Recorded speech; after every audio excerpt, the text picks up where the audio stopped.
All right, let's start with a word of prayer. Lord, I pray that you be with us today. Help me to have all the correct words to say to your people today. I pray that you would bless this Sunday morning, Lord, the Sunday school hour and the Sunday service later on. I pray that you would help us all to have open hearts and minds to hear your word and to apply it to our hearts, Lord. I pray all this in Jesus' name. Amen. All right, so this is it. This is week 16. This is the last week. We've come quite a long ways. We're all the way down here at the end. So today what we're going to do is we're going to wrap up the whole class by continuing to look at government. So we're going to look at how America's government specifically strayed from where it started and why we're seeing so many of the problems we're seeing today. Then we're going to look at what makes a government. We saw what makes a government good. Now it's going to see what makes a government bad. And then what do Christians do about it? What should a Christian do in with regard to his government, whether it's a good government or a bad government, but more specifically, what does he do when it's a bad government? And so this includes the concept of rebellion, but I think it's going to be very brief because we have to pack a lot in here.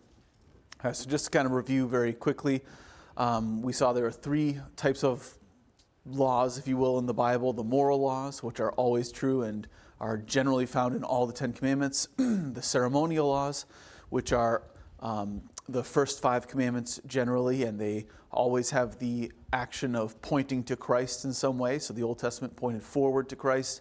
The New Testament points backward to Christ. And we saw that there was a large difference between the two, but they have the same concept, the same purpose. And so when we see that the Old Testament laws have passed away and were fulfilled, we saw that how that only applies to ceremonial laws. Then we saw that there are civil laws, which give us all of our government rules. All the rules in the Old Testament that deal with how the government should do things, which laws are punished in which ways. We saw that none of that was changed in the New Testament. None of it had the purpose of pointing at Christ. None of it had any fulfillment by Christ, and therefore all of it still applies today. So when you look back in the Old Testament and you see laws for capital punishment, you have to understand that applies to you and us today, even though the Old Testament laws for sacrifice do not. So we saw that that was a very important point, that from there we can get our how we formulate our biblical understanding of what a government should be. So then we looked at Romans 13, which is a great text in the New Testament that gives us a framework for how government should work out. We saw that the origin of government from both testaments, but specifically from Romans 13, the origin of government was divine establishment. God created government for a purpose. God gives it his authority to do certain things. The purpose of government was to enforce the moral laws and promotion of good and the punishment of evil. But very specifically, there were some required laws explicitly stated in Romans 13 that are echoed in the Old Testament, or I guess Romans 13 echoes the Old Testament.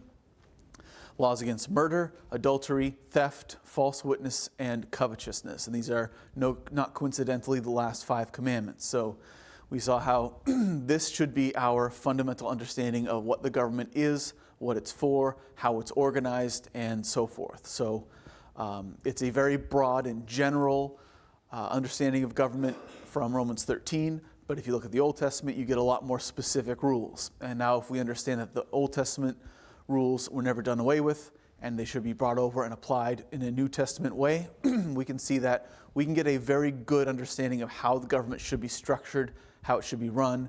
Lots of specific things in the Old Testament that we can bring out to us today. And very importantly, we should not just reject the Old Testament as that was for Israel, that was for the Jews. We are not Israel, we are not the Jews, therefore none of it applies to us. That's the wrong way to look at it. We should be saying these truths are always true. How do we apply them in our law today to be in accordance with God's plan for government? Then we looked at, to finish up last week, we looked at how far America has strayed from the proper view of government. You know, America, we barely cover murder. The vast majority of murders are abortion today, and those are never punished at all. huge amounts of adultery happen today, and it's never punished. Theft, we actually do better. False witness and covetousness, we're not so bad on, but in very large ways, even in theft and false witness and such, we do fall short very dramatically. But murder and adultery are probably the worst offenders, and we offend in a very bad way. So today the question is, why did we stray so far? Why is it that we don't have a good form of government now? Why is our government creating all these problems that we see today? And if it's not creating it, why is it allowing it to happen so much today? So I would have to say, in order to answer these questions, we need to talk about the history and the founding principles of our American government, because the American government's way it was organized and what its purpose was is somewhat to blame for everything you're seeing today. So on July 4th, 1776, everyone knows we signed the Declaration of Independence and became an independent nation, and it was very good. So in that document, the Founding Fathers told us a bunch of things. They told us why they were doing things. They were telling us why they rebelled against the Crown of England, and what did they write. So the second paragraph of the Declaration starts with these very famous words. We hold these truths to be self-evident, that all men are created equal, that they are endowed by their Creator with certain unalienable rights, that among these are life, liberty, and the pursuit of happiness, that to secure these rights, governments are instituted among men, deriving their just powers from the consent of the governed. That whenever any form of government becomes destructive of these ends, it is the right of the people to alter or abolish it, and to institute new government, laying its foundation on such principles and organizing its powers in such a form as to them shall seem most likely to affect their safety and happiness. So, right away, we get a problem. So what did the Founding Fathers say the purpose of their government that they newly created in America? What was the purpose? To secure rights. So this is right away a difference between proper biblical government and our newly formed, or at least at that point, newly formed American government. The biblical purpose of government is to promote good and punish evil, and with a specific focus on the last 5 commandments. And that will include protecting rights, since we saw that those rights fundamentally do come from the Bible, and most specifically come from the 10 Commandments. So the right to life, we saw, comes from do not murder. Safety comes from do not murder, do not steal, that stuff. The right to property also comes from do not steal. All these things are biblical, but our rights are biblical. They do come from God. They're correct in that instance. But government is not limited to protecting those rights alone. Also, what exactly are all of the rights that we are to protect? Can you list all the rights that you have? Yes, we believe that our rights were given to us by God. Yes, we agree that the rights are good things and that they should be protected. But do you know all your rights? Does anyone know all your rights? The Founding Fathers did not know all the rights. They correctly stated that the rights are given by God, and they had a good idea of where they could look to find them from the Bible. But however, you will never find a complete list of rights, not even in the Bill of Rights. In fact, one of the last rights in the Bill of Rights is the 9th Amendment, which says, the enumeration in the Constitution of certain rights shall not be construed to deny or disparage others retained by the people. So they knew that they were not listing all the rights that we had, because they didn't know all the rights that we had. They gave themselves some wiggle room to grow as they discovered more and more rights.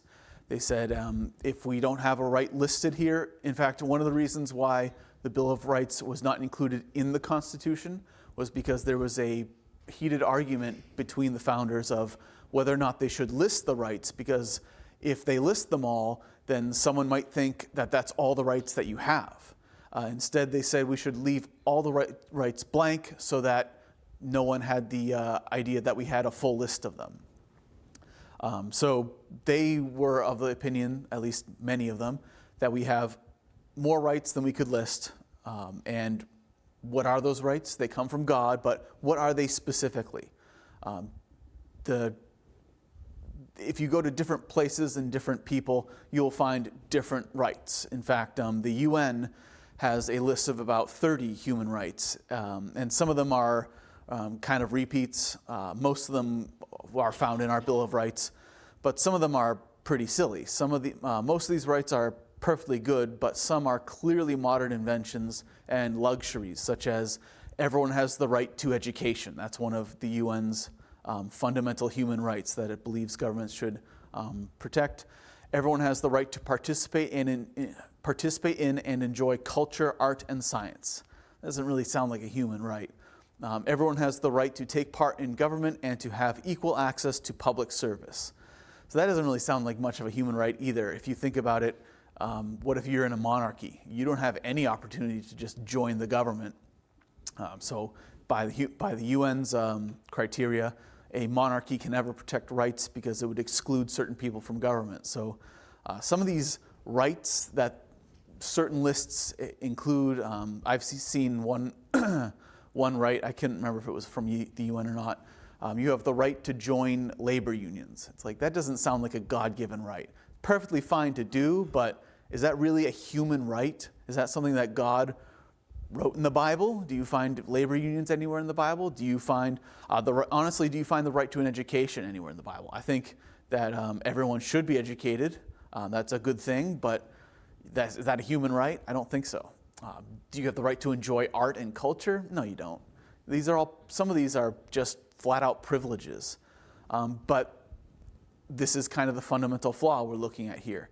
As humanity grows and technologically advances, as our morals change, as our philosophies change and grow, if you will, we're going to find new rights. We're going to find them out of thin air in some cases. We're going to invent them. We're going to use language like the right to privacy gives you the right to an abortion somehow. These are all problems. They unmoor the rights from their real source, the Bible. Because if you stick with the real source, then you have other problems where if you're just going to have rights from the Bible, why don't you just take the laws from the Bible? And that's kind of the fundamental flaw of American government. So also, the Founding Fathers claimed that these truths were self-evident. But is that really true? What does that even mean? If your rights are given to you by God, but you don't know about it, does that mean you don't have those rights because they weren't self-evident enough? Are they really self-evident to all people universally, or are they only evident to people who are born into a deeply religious culture influenced by biblical values of life, equality, liberty, and property? If you went to an uncontacted tribe in Brazil and you somehow stopped them from eating you, could you convince them that they had the same human rights that you do? I don't think so. Could you convince them that they have the right to an education? And they would ask you, what is an education? These are not self-evident rights.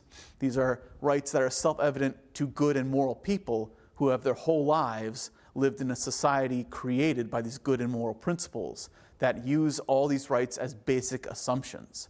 That's how they're universally self-evident. But to anyone else, that's just simply not the case. These rights are not evident to anyone who has not lived in a Christian worldview. So the Founding Fathers believed the purpose of government was to protect rights. The Bible disagrees.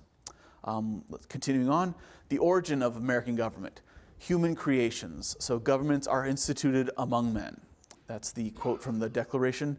So while it's true that men choose the form of government, which was mostly the question at the time of the Constitution, and men do operate it, the proper understanding of government is that it's an institution created by God for his purposes. So Romans 13:1 states, "Let every soul be subject unto the higher powers, for there is no power but of God. The powers that be are ordained of God." So it is man who operates the government, but it is instituted by God. So also flawed in the Declaration of Independence. Let's continue. The authority. So what do the Founding Fathers say the authority of American government is? They say it's the consent of the governed, deriving their just powers from the consent of the governed. So this is also a significant departure from the biblical worldview. Very clearly, Romans 13:4 states that the government has the authority of God, not man. Let me read that to you. For he is the minister of God to thee for good. But if thou do that which is evil, be afraid. For he beareth not the sword in vain. For he is the minister of God, a revenger to execute wrath upon him that doeth evil.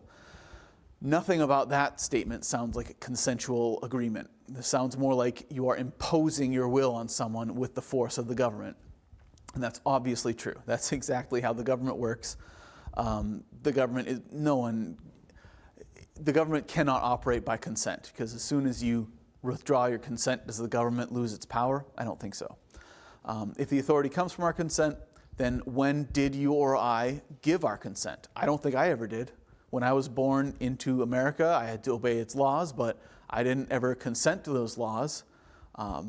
What if we consent to do evil things, as we are very commonly today doing, and more egregiously? Does this have any effect on the legitimacy of the government? No. If you believe the American standard for government, you can consent to do evil things, and it's perfectly legitimate. It fits within the worldview here. Your authority is just based on if I agree to it. Much of this comes from the philosophy of the social contract theory, which is John Locke's, what he's famous for. He didn't invent it, but he made a very good refinement on it. And John Locke was very influential on all the founding fathers of America. And this was kind of the most common theory that they were dealing with at the time. It was kind of a battle between social contract theory and the divine right of kings, where in one camp they believed that the power of God was given directly to the kings and they could make any laws they wanted, whereas in the social contract theory they had the idea of rights were the most important thing and everything would flow from that. So it's kind of a false dichotomy, honestly. And that's kind of why we have such problems. Also, what is God's role in a government if the government is based on consent? Is God completely absent? Yeah, it would seem that he makes these vague rights, he creates them, gives them to all humanity, and says, good luck.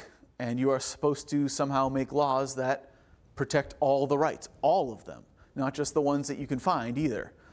You have to, if there are God-given rights that you don't know of and your government's not enforcing them, you have to go find them and you have to make your government enforce them. This also sounds uncomfortably close to moral relativism, which, if you remember, was based on the idea that morality is rooted in the customs, traditions, and beliefs of a particular people, and it only has authority until those people reject it in favor of something new. This sounds almost exactly like what we're dealing with. Your culture believes in certain rights, and your culture empowers a body of people to protect those rights. That's all directly cultural relativism. If your culture doesn't know about certain rights, then it can't empower the government for those certain rights. If your culture knows about wrong rights, things that are not actually true, they must empower the government to protect those rights, even if they are morally abhorrent. But this is the American system, and this is why you are seeing so many problems today. Continuing on, the historical and philosophical origin of this. So with so much emphasis on these rights, where exactly did the ones that we do have, where did they come from? And what is the criteria to call something a right? So American government is a direct outgrowth of English natural law. The founders were all English citizens living in English land with an English king and English law. And English law was almost completely natural law. So this is, you'll hear this a lot, especially in conservative circles. And this is another thing that drives me crazy now that I've studied it. Natural law is not the basis of government, although that is what you will always hear. Natural law is law that arises by the simple facts of our human nature and identity. So ideally, if our nature and relationship to God and each other are properly understood, you will come to the same conclusions, you will reach the same rights that you find in the Bible, because they are both working together. If your view of humanity is correct, and your view of right and wrong is correct, and lines up with Scripture, you will both come to the same conclusion. You will reach the same rights as you find in the Bible, and that's a good thing. But what if your not? What if you don't understand human nature properly? What if you believe like a communist believes and that humans can be perfected? Then you'll reach entirely different conclusions. But you will use the same philosophy to get there. You'll use the same natural law of some fundamental self-truth items that will inform you in the wrong path. This is certainly assisted by our God-given conscience. So from Romans 2:14 through 15, it tells us that, let me just read that for you. For when the Gentiles, which have not the law, do by nature the things contained in the law, these, having not the law, are a law unto themselves, which show the work of the law written in their hearts, their conscience also bearing witness, and their thoughts the meanwhile accusing or else excusing one another. So the conscience does help us reach the right conclusions. But what if you don't have a good conscience? What if you've not trained your conscience, or worse, you've trained your conscience poorly, you've seared your conscience? That doesn't really help you then. I believe it's possible to have a basic idea of the moral law by listening to a sincere and clear conscience. However, I honestly don't think it's possible to get the same specificity and clarity as the Bible gives us just by natural observation alone. Also, you lose the authority and objectivity of the Bible if you're only relying on your conscience and your own perception of the world to draw your own conclusions and to write your own laws. You lose pretty much all authority in that case.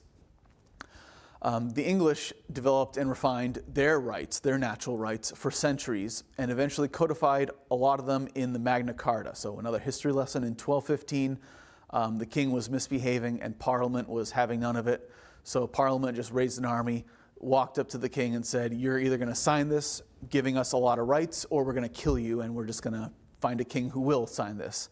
And so he signed it, and that document, the Magna Carta, had so many rights in it that were the inspiration for our rights in the Bill of Rights today. This includes the right to a fair trial, equality under the law, property rights. All these things are good and biblical. They come directly from Exodus, in fact.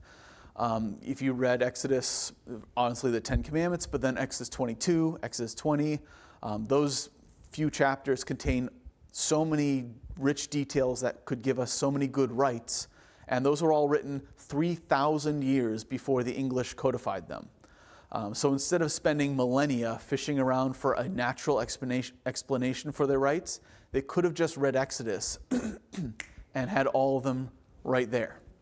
They could have had a full understanding of the purpose of government. They could have organized their government well. They could have seen what things God says, this is how you should operate, and so on and so forth.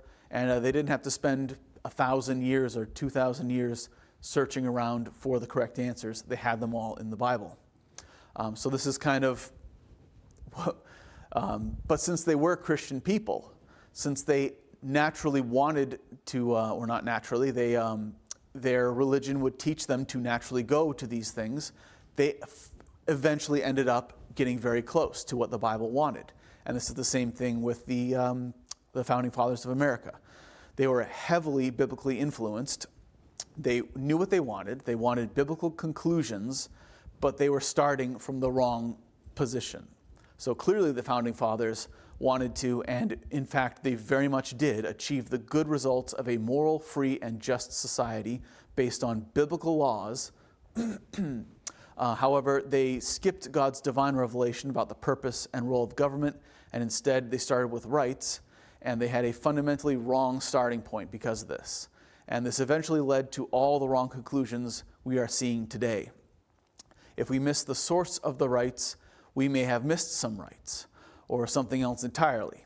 We can never know if we have all the information required to make a complete set of laws, and we must fall into a cycle of experimentation where we try a naturalistic and relativistic means to discover our rights and then improve upon our laws going forward. So this leads us to discovering new rights, such as the right to marriage, no matter the sex, the right to vote, which obviously is not a human right. You need a democracy of some kind or a republic of some kind in order to even vote. So it can't be a human right. You can't be born with the right to vote if it's not possible to vote. The right to Social Security and even the right to education. All these things are just new rights that are growing out of thin air, and that you won't find most of these in the Bible anywhere. And yet the government is still required to enforce them because our government is fundamentally codified to enforce rights. So if your government is designed to uphold your rights, it will now be required to enable all of these new rights, even if they force you into participating in sin, which we have seen with, say, gay rights, human rights. Trans rights are human rights. Do you now see why always the left is talking about rights? When the conservatives talk about rights, we mean in the Bible, hopefully. Generally, we mean in the Bible. When the left talks about rights, they mean what the founding fathers believed. Rights that just come out of natural law, from somewhere else, from somewhere that doesn't really have a grounding. Now, the founding fathers would ground it in the Bible, and that was good, but they didn't have the same purpose statement. They didn't have the same philosophical backing that they should have had, which would have precluded all these questions about strange rights. So if we're going to diagram kind of where we are today, kind of compare these two. Biblical government, the purpose to punish evil and praise good. American government, the purpose is to secure our rights. Biblical government, the authority is divine. And American government, the consent of the government is the ultimate authority. So biblical government here in the green circle, you have to at least, the very least, fulfill these. Murder, adultery, theft, false testimony, and covetousness should be all outlawed and controlled and regulated by the government, as we saw several weeks ago.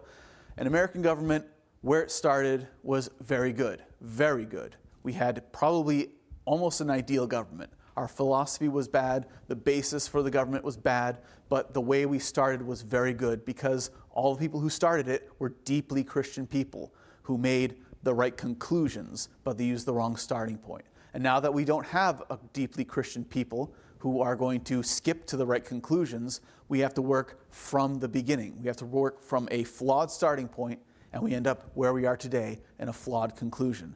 So today, where we are now, we barely touch on the important ones in here, murder and adultery. We barely scrape the surface there. And we have all these new rights that do not fit in a biblical form of government. So it's just kind of a good way to picture it. Venn diagrams are our vice president's favorite thing, so maybe she should watch this. She'd probably just melt if she saw this. But this is the fundamental flaw. This is why America has such a bad government, because we started wrong. We started with the right conclusions, but the wrong premise. I would have actually preferred if we had started with the right premise and the wrong conclusions, because the premise can lead you into the right conclusions. But if you're starting with bad fruit, with bad roots, you're going to have a bad tree. And that's what we have in American government. So hopefully, I don't know if it'll ever be fixed, but we can certainly work towards that. So then the question then becomes, very quickly, I guess, what if your government is not biblical like it is today? What if it's illegitimate? So first, what do I mean by illegitimate? I mean a government that does not fulfill the basic duties and responsibilities required of a biblical government. So like today, what if we just simply said all murder is legal? Would our government then be illegitimate? Well, at least in some ways, yes. In that case, it would be. So when would this happen? Well, this would happen when a government does not protect life, marriage, and property, does not punish murder, adultery, theft, false testimony, usury, those kinds of things. So the things that we looked at, generally the last half of the Ten Commandments, where the Bible says very explicitly, you must do this. A good government does these things. If you don't do those things, you're not a good government. Romans 13 clearly states that it's the purpose of the government to do those things. The government that doesn't do them is clearly not following God's commands, and therefore it loses God's authority, making it illegitimate. If your government is doing evil, God is not making your government do evil. This can be a little bit tricky, though, in real application, since the government can fail in one area but succeed in another. And since there's a lot of different areas it can fail and succeed at, where is the line? I don't see anywhere in Scripture where there's a clear line. Right here, if you do this, but not that, now it's illegitimate. I don't see that anywhere in Scripture. There's a lot of examples of disobeying certain commands, but obeying the government in general in other ways. There's a lot of examples of government makes one command and grand rebellion arises from that. There's even example where ancient Israel, after the death of Solomon, his son says, I'm just going to raise taxes. And immediately there's a civil war and the country split. So even the small things, I don't know. I don't know where the line is. And this is probably on purpose. If God doesn't give you a line, it's somewhat up to you, which is makes it difficult. It's not so black and white anymore. If God leaves it up to us, we have a duty to examine and really thoughtfully work out how we should behave when we have an illegitimate government, or even to determine if we do have an illegitimate government. And in that case, I think prudence is obviously the most important thing. And I would actually look to our founding fathers for that. They had they put out very clearly a great way of determining whether their government was right or not, and how they would go about changing it. So that leads to the next question. If this does happen, if we do live in an illegitimate government, what do we do? Do we still obey them? I think no. If you live in an illegitimate government, you do not need to obey the government. But also, yes, you do when they make the right commands. So this is somewhat of a dodge because it's somewhat obvious. We should treat the government like we treat any other divinely appointed authority, such as our parents or our pastor. If they make a command that lines up with Scripture, we must obviously obey it because it lines up with Scripture. However, we should not treat them as somehow having authority from God simply because they are our civil leaders. Some Christians have an unhealthy and unscriptural view of government that makes them believe that any resistance to government in any way is somehow resistance to God. They treat them as somewhat synonyms. If there is a government, it must be from God. That's not the case. That's not correct, because obviously then any form of rebellion, like all the rebellions you read about in the Bible, would be a sin. But that doesn't work, because what if God commands you to rebel? God commands you to rebel against the government that He put in place above you. That doesn't work. That's an impossible dilemma to escape. So clearly, if your government is illegitimate, it no longer has God's authority, and therefore it has no longer any power over you, except when it gives proper commands. What about evil leaders? What if the government is not just accidentally failing to live up to its principles, but it's actively ruled by evil men who do evil things? More and more, that's the case we're facing today, but it was very common the case back in the olden days. So clearly this would also make government illegitimate, since they're not just accidentally or unintentionally violating your rights or violating the moral principles. They are doing more of an active way. They're actively attacking you. They're actively punishing you. First of all, this can be a form of judgment. And this is often the case in the Old Testament. Israel and Judah, they would often misbehave, do a whole bunch of bad things, and then God would send a prophet to say, if you don't shape up, you're going to be punished. And they never shaped up, and they were always punished. So Isaiah 3:1-5 says this: For behold, the Lord of hosts, doth take away from Jerusalem and from Judah the stay and the staff, the whole stay of bread and the whole stay of water, the mighty man and the man of war, the judge and the prophet and the prudent man and the ancient, the captain of 50 and the honorable man, and the counselor and the cunning artificer and the eloquent orator. And I will give children to be their princes, and babes shall rule over them. And the people shall be oppressed, everyone by another, and everyone by his neighbor. The child shall behave himself proudly against the ancient, and the base against the honorable. So clearly here in Isaiah, he's saying, here's a bunch of bad things I'm going to do. One of them was, I'm going to put children as rulers over you. And I don't know if he really meant like very young kids, but he at least meant childish people who were poor rulers. They were babes at the very least in a mental way. Like, they were not good rulers. These were bad people. This is a form of judgment that God is levying on them. Proverbs 29:2 says, when the righteous are in authority, the people rejoice, but when the wicked beareth rule, the people mourn. Isaiah 47:5-6 says, be thou silent and get thee into the darkness. Get thee into the darkness, O daughter of the Chaldeans, for thou shalt be no more called the Lady of Kingdoms. I was wroth with my people, I have polluted mine inheritance, and given them unto thine hand. Thou didst show them no mercy. Upon the ancient hast thou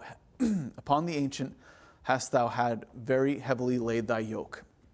So this is the idea of God is using foreign nations to conquer Israel and to punish them. He's putting over them evil leaders for the purpose of judgment.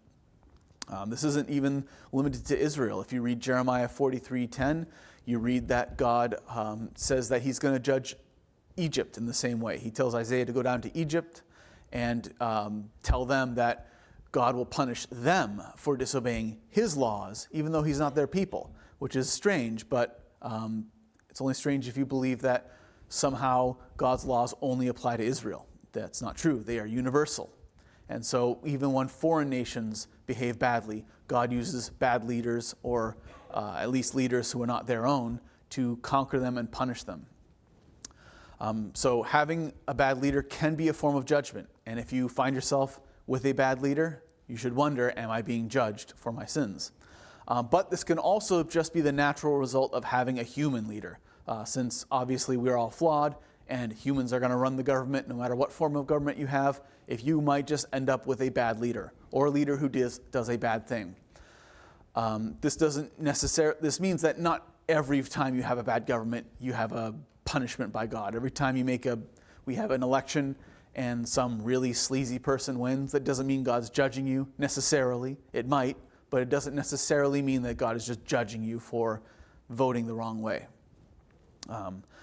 Daniel 4:16 through 17, God through Daniel tells Nebuchadnezzar that he's going to make him act like a beast for 7 years. And the reason why he did this, he says, to the intent that the living may know that the Most High ruleth in the kingdom of men, and giveth it to whomsoever he will, and setteth up over it the basest of men. So in some ways and sometimes he does set up the basest of men for punishment.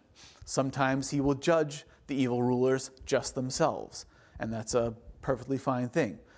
But not every case of this is judgment by God. So finally, let's look at what are some dangers for having an illegitimate government. So first, there's danger due to unrestrained evil. So this is pretty obvious.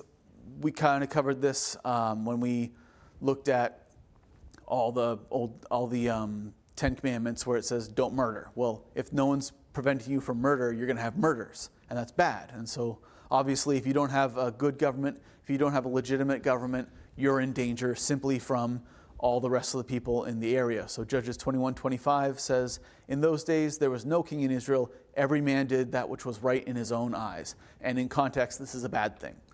So everyone has their own rule to themselves. There's no one anywhere to tell them, you must do this or that. The Bible exists, the prophets exist, the priests existed, and they would have spiritual influence over them, but they had no force of government. They had no way to enforce the laws that they were teaching people, and this was not a good thing. If there's no good government, then there are none of the protections that the government was designed to provide. And we are seeing that in America more and more every day with growing general lawlessness. But there's also a greater danger of having an illegitimate government, and this is the really big one, danger due to God's judgment. So God will sometimes judge a nation for the sins of its leaders, and this is should be terrifying. So for example, David was a good king, a very great king in fact, but he sinned, and sometimes those sins would be punished. God would punish the people of Israel for David's sins. A good case in this is 1 Chronicles 21. Let me read that to you. 1 Chronicles 21, 1 and 2. And Satan stood up against Israel and provoked David to number Israel. And David said to Joab and to the rulers of the people, go number Israel from Beersheba even unto Dan, and bring the number of them to me, that I may know it. And then if you skip down to verse 7 and 8, and God was displeased with this thing. Therefore he smote Israel. And David said unto God, I have sinned greatly, because I have done this thing. But now I beseech thee, do away with the iniquity of thy servant, for I have done very foolishly. Okay, but if you read that chapter, who suffered the consequences? It wasn't David. David did the sin, but Israel got punished for it. Specifically, I believe there was some plagues that happened, or God sent an angel to start killing the Israelites for David's sin. Why is he punishing the nation for its leader's sins? Because the nation is hooked up in its leader. And that is a very important thing for us to realize, that you may suffer consequences for someone else's sin, for your leader's sin. And this is pretty terrifying. Another example of this would be Pharaoh in Exodus. During the Exodus story, the Egyptians all suffered really terrible plagues. The 10 plagues were not limited to just Pharaoh. That would have been fine if it was, but it wasn't. All of Egypt, suffered these plagues because just one guy wouldn't obey God and let the Israelites go. So your nation suffers because of the sins of your leader. That's a biblical principle, and we should be very scared of that. Our government is doing very evil things, and we may suffer God's wrath because of that. So I would encourage you all to pray harder and to work to change the government. So clearly we should strive to create and maintain a proper biblical government, and not just for moral reasons, even though that would be enough, but also for our own benefit. So then, to wrap up the whole class, this leads us to our last point. What is the role of a Christian within a nation and its government?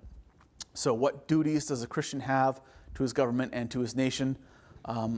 Lots, and I only wrote down a few. Well, let's go over those. Obey lawful orders. This is pretty obvious. Romans 13:1, let every soul be subject unto the higher powers, for there is no power but of God. The powers that be are ordained of God. 1 Peter 2:13 and 14, I'll let you read that, but it says you should be submit yourselves to the king and honor and pray for them. 1 Timothy 2:1-2 says, I exhort therefore that first of all supplications, prayers, intercessions, and giving of thanks be made for all men, for kings and for all that are in authority, that we may lead a quiet and peaceful life in all godliness and honesty. So note the important language in that verse. The goal is for the government to enable a quiet and godly life, a quiet, holy, and peaceful life. That should be the goal, and that's what you should be praying for. But what if your government does allow you to do that? That's the key. Then it's illegitimate. If your government doesn't allow you to be godly, it's not a good government. What else should we do? Spread the gospel, but don't stop there. And this may sound anathema to especially Baptists, but the gospel is not enough. The gospel is obviously key to all goodness in our lives, but if you think that you can solve the problems of a nation through winning souls, you are wrong. You cannot soul win your way out of these sins. Why is that? Because we know that the vast majority of everyone who hears the gospel will reject it. The vast majority will reject it. And while some of those who reject it are maybe decent enough people that are persuadable to just by themselves do the right thing anyway, there's always that piece of the pie, a piece of the people who will reject the gospel, hate God, and hate you, and then kill you for it. If the gospel was enough to fix all the problems in society, we would not need any civil laws at all. The fact is the vast majority of people will reject the gospel, and the government is designed to fill in that gap and force those people to do good anyway, basically by penalty of death. That is the purpose of the gospel. That is the purpose of the civil government, and the gospel cannot do that. God will judge us all after we die. God will judge us all in some way here on earth too, but God makes the government in order so that we can judge ourselves, so that we can prevent ourselves from doing certain moral flaws. The gospel is not enough. Praying for people is not enough. We need the government, and that's why God created it and gave it to us. If it was totally unnecessary, if the church could do all the things that the nation could do, then we wouldn't have a nation. We would have just the church. So I think the modern view of a lot of Christians, especially Baptists, not so much like Catholics. They have a whole different view of church and government, but the Baptists have been very famously, the separation of church and state came from Baptists, and they were somewhat wrong in that view. We need both. We need the church and we need the state. They do different things, but they are both empowered by God. And the government, the state, cannot do the things that the church is supposed to do. And the church cannot do the things that the government is supposed to do. You cannot win souls enough to save the nation. That is the government's job. And so keep that in mind. Studying this was one of the most radical changes that I've found. The departure from a rights-based government and into a more biblical form of government really helped me understand these flaws that we're seeing. And so let's continue. So I'm running out of time very quickly. Romans 13 calls government officials ministers of God. So who better to be a minister of God than someone who knows God? This is good. If you are a Christian, you have automatically better qualifications to be a member of government than anyone else, just by the fact that you know God, because government is meant to do things for God. Christians should feel empowered to run for office, since who would be better qualified to run God's institution of public morality than someone who knows God and his laws and how to implement them. God definitely can and does use unsaved people, such as Nebuchadnezzar or King Cyrus, but it's clearly better if they are the children of God.